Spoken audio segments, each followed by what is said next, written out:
नमस्कार, SBT news में आपका स्वागत है। पेश 28 जून बुधवार सुबह 6:15 बजे राजस्थान की बड़ी खबरें।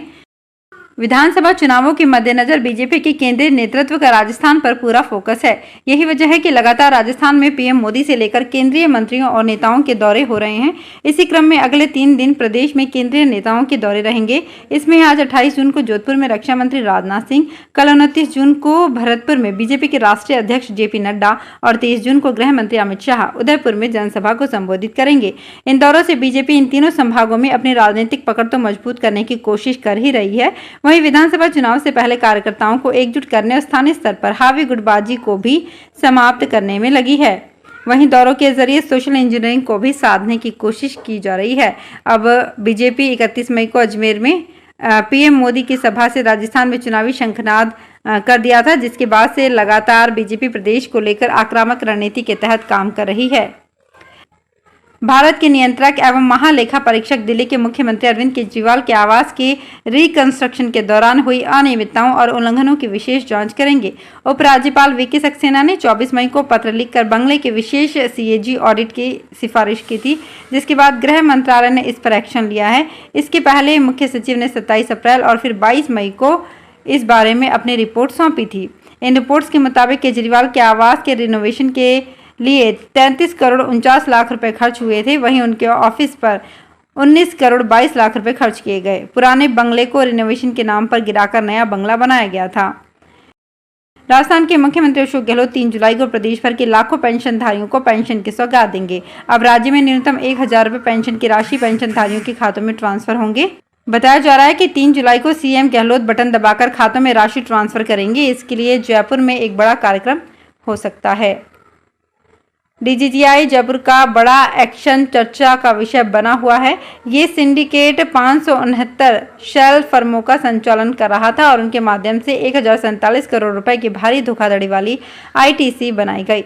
मास्टरमाइंड ऋषभ जैन ने इन फर्जी फर्मों को संचालित करने के लिए 10 कर्मचारियों को काम पर रखा है। व्यापक रैकी और डेटा विश्लेषण के बाद डीजीजीआई जयपुर के अधिकारी दिल्ली में इस मास्टरमाइंड का पता लगाने में सक्षम हुए और उसे पकड़ लिया। राजस्थान पर्यटन विभाग ने वित्तीय वर्ष 2023-24 में आयोजित होने वाले मेलों और उत्सवों के लिए लगभग 7 करोड़ 17 लाख रुपए का बजट आवंटित किया है। पर्यटन मंत्री विश्वेंद्र सिंह ने एक आदेश जारी कर वित्तीय वर्ष 2023-24 में आयोजित होने वाले मेलों और उत्सवों के लिए 7 करोड़ 17 लाख रुपए का बजट आवंटित किया है। पर्यटन विभाग के जरिए प्रदेश के विभिन्न अंचलों में Pushkar, camel fair, Ranakpur festival, desert महोत्सव जैसे कई प्रमुख मेले एवं उत्सव प्रतिवर्ष आयोजित किए जाते हैं। पर्यटन मंत्री विश्वेंद्र सिंह ने बताया कि राजस्थान एक बहुरंगी राज्य है। यहाँ रीति रिवाजों और त्योहारों की एक विस्तृत श्रृंखला देखने को हमेशा मिलती है। केंद्रीय गृह मंत्री अमित शाह की उदयपुर में प्रस्तावित आम सभा को लेकर तैयारियां की जा रही है। आगामी 30 जून को झीलों की नगरी के महाराणा भूपाल स्टेडियम में केंद्रीय गृह मंत्री अमित शाह की चुनावी आम सभा का शंखनाद होगा। सभा को लेकर मैदान में बरसात से बचाव के लिए बड़े बड़े डोम बनाए जा रहे हैं। केंद्रीय मंत्री गजेंद्र सिंह शेखावत के बीजेपी की सरकार बनाने पर एआरसीपी को मंजूर करने वाले बयान पर अब दिल्ली तक सियासत गर्मा गई है। कांग्रेस कम्युनिकेशन सेल के प्रमुख पवन खेड़ा ने अब गजेंद्र सिंह शेखावत पर पलटवार लेकर बयान जारी किया। उन्होंने कहा कि केंद्रीय जल शक्ति मंत्री गजेंद्र सिंह शेखावत का पूर्वी राजस्थान नहर परियोजना के बारे में दिया गया बयान राजस्थान की जन भावना का अपमान है। गजेंद्र सिंह शेखावत ने कहा कि राजस्थान में भाजपा की सरकार बना दो, 46,000 करोड़ दे दूंगा। ये बयान दर्शाता है कि बीजेपी को राजस्थान की जनता की पीड़ा से कोई सहानुभूति नहीं है। पवन खेड़ा ने कहा, भारत जोड़ो यात्रा के दौरान राजस्थान में राहुल गांधी की कई लोगों से कई बार चर्चा हुई। राजस्थान में छोटी नगर पालिका क्षेत्र में औद्योगिक इकाइयां खोलने के लिए अब भू उपयोग परिवर्तन जिलों में कलेक्टर की अध्यक्षता में बनाई गई कमेटियां काम करेगी। इस निर्णय के बाद अब सरकार के पास लैंड यूज चेंज करने के लिए फाइलें भेजने की जरूरत नहीं है।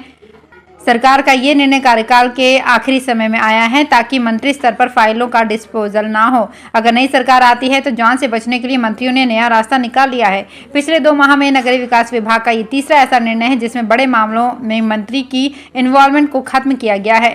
इससे पहले नगरीय निकायों यूआईटी विकास प्राधिकरण में जमीनों 90B करने और पट्टा जारी करने के अधिकार बढ़ाए थे। इसके अलावा अवाप्तशुदा जमीनों के मुआवजे जारी करने के प्रकरणों के अधिकार भी प्राधिकरण, यूआईटी और हाउसिंग बोर्ड स्तर पर दे दिए गए थे। राजस्थान के सफाई कर्मचारियों ने एक बार फिर से सरकार के खिलाफ मोर्चा खोल दिया है। मंगलवार को संयुक्त वाल्मीकि संघ और सफाई श्रमिक संघ के पदाधिकारियों ने स्वायत्त शासन विभाग के निदेशक हृदयेश कुमार शर्मा को 5 सूत्री समझौते के वादों को पूरा करने की मांग की।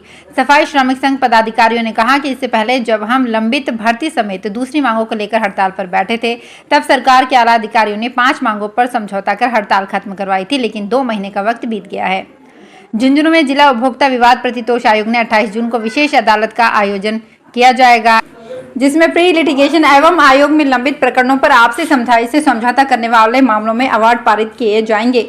आयोग के सदस्य नीतू सैनी ने बताया कि उपभोक्ता आयोग के अध्यक्ष मनोज कुमार मील के निर्देशानुसार मीडिएशन सेल की मीटिंग सुलह वार्ता सुबह 9:30 बजे से आयोजित की जाएगी, जिसमें प्री लिटिगेशन एवं आयोग में लंबित प्रकरणों पर आपसी समझाई से समझौता करने वाले बयानों में अवार्ड पारित किए जाएंगे। राजस्थान कर्मचारी चयन बोर्ड द्वारा बेसिक कंप्यूटर अनुदेशक भर्ती परीक्षा को लेकर कमेटी की रिपोर्ट जुलाई के महीने में सार्वजनिक की जाएगी। बोर्ड अध्यक्ष हरि प्रसाद शर्मा ने कहा कि कोर्ट के निर्णय के बाद बेसिक कंप्यूटर अनुदेशक भर्ती परीक्षा के सवालों को लेकर एक्सपर्ट कमेटी का गठन कर दिया गया था।